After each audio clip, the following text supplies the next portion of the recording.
जय श्री कृष्ण। राधे राधे। भक्तजनों को राधे राधे। आज रविवार है। अगर किसी को सूर संबंधित कोई परेशानी है या कोई बीमारी है, ठीक नहीं हो पा रही है, कोई दिक्कत हो रही है, तो लाल मसूर साबुत, लाल मसूर एक तो आती है काली मसूर, एक होती है लाल मसूर। लाल मसूर को लो, रात को उसे भिगो दो।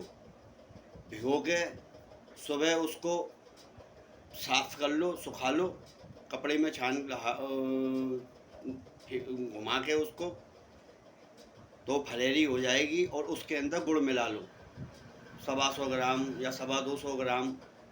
और गुड़ मिलाने के बाद अपने ऊपर 7 बार उसारो, और 7 बार उसार के नंदी महाराज को दे दो। तो सूर्य भगवान का ये आपका ऐसा इलाज होगा। कोई सूर संबंधित कोई सी भी बीमारी होगी आपकी, वो आपकी बीमारी बहुत दूर होगी।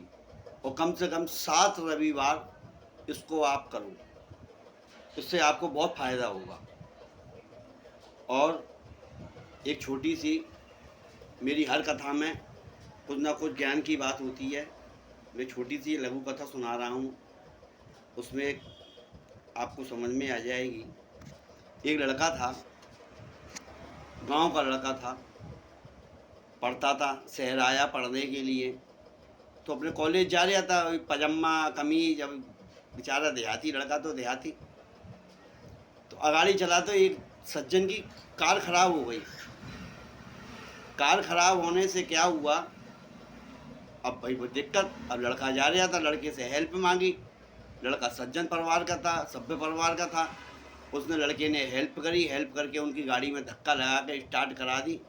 पता लगा वो कॉलेज का प्रिंसिपल था, जिस कॉलेज में वो पढ़ता था। कोई बात नहीं, उनने लड़का देखा, बातचीत करी, बहुत प्रभावित हुआ वो प्रिंसिपल लड़के से। प्रभावित होने के बाद फिर उनने लड़के को अपने घर बुलाया। घर बुला के अपनी पत्नी को, अपनी लड़की को वो लड़का दिखाया। लड़का दिखाने के बाद बातचीत करी। उनने, लड़के ने सही बता दी, भाई मैं गरीब परिवार का लड़का हूँ, ऐसे ऐसे मेरे गांव में मकान है, मेरे चाचा हैं, ताऊ हैं, भाई हैं। गांव में ले गया, मगर गांव में उनने क्या करा, अपना मकान दिखाने की बजाय अपने चाचा जी का मकान दिखा दिया। और दिखा के भाई संबंध हो गया, शादी हो गई। क्योंकि उनने बता दिया भाई लड़का पढ़ा लिखा है, सब बात है।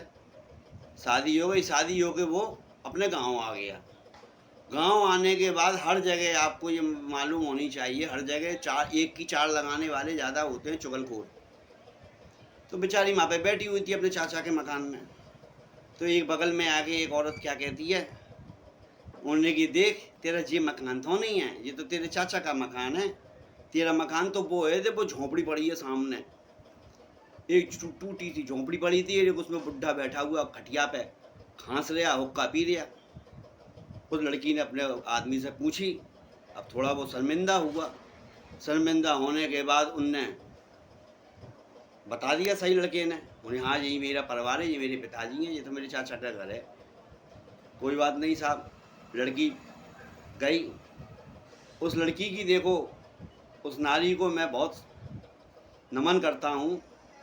गई, जाने के बाद उसने अपने ससुर को देखा, ससुर के परकम्मा लगाई, परकम्मा लगा के उनके पैर छुए।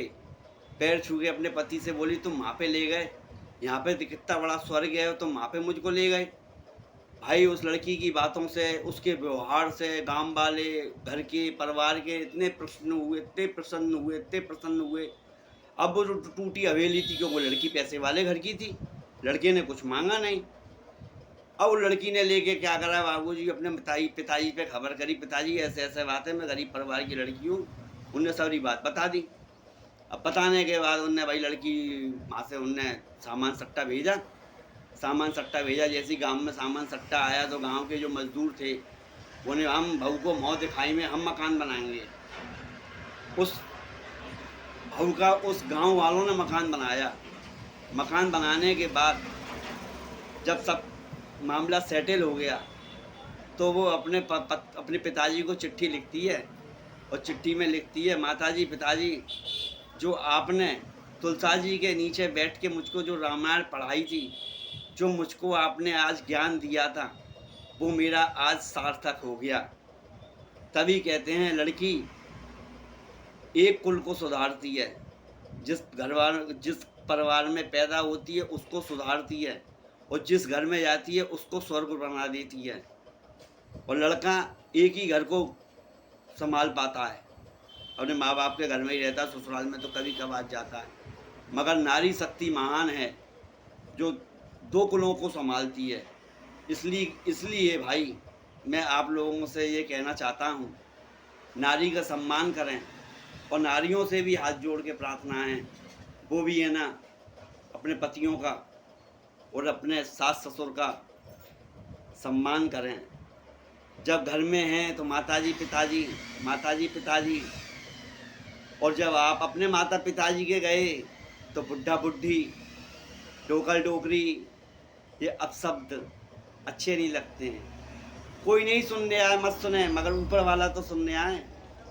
अपने आप को इतना मत करो जो कि ऊपर वाला भी तुम्हारी सोने की समझ के पीतल की कर दो। माता पिता कह रहे हो तो माता पिता ही कहो, माता पिता मान रहे हो माता पिता मानो। सास ससुर भी धर्म माता पिता होते हैं, अपने माता पिता तो हैं ही हैं। बस मेरा यही संदेश था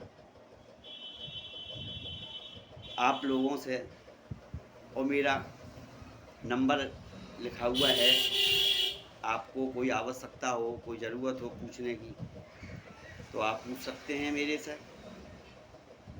और एक चीज़ बता दूं, ये ग्रहण काल जो पड़ रहा है इसमें बहुत बड़े बड़े ज्योतिषी विद्वान लोग बात कह रहे हैं, उन बातों पर ध्यान दिया जाए। मगर एक विद्वान की बात मुझको बहुत अच्छी लगी, इतनी अच्छी लगी वो मैं आप लोगों से शेयर करना चाहता हूँ।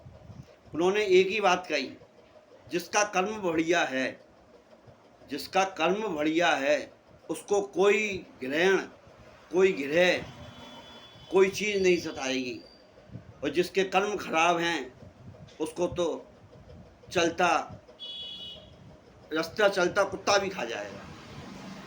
इसलिए मेरे भाइयों बहनों, प्रेमियों, बंधुओं, अपने कर्म सुधार के रखो। ना शनिदेव परेशान करेंगे, ना आपको ग्रहण परेशान करेगा। माता पिता की सेवा करो, औरतें अपने पति की सेवा करें, बड़ों को सम्मान दो, घर गृहस्थी में प्रेम से एक दूसरे का आदर करो, सम्मान करो, प्रेम से रहो। राधे राधे, भक्तजनों को राधे राधे। बोलो सूर्यदेव भगवान की जय, जय सूर्यदेव भगवान की जय। प्रभु का भजन करो और आनंद में रहो। जय श्री कृष्ण, राधे राधे।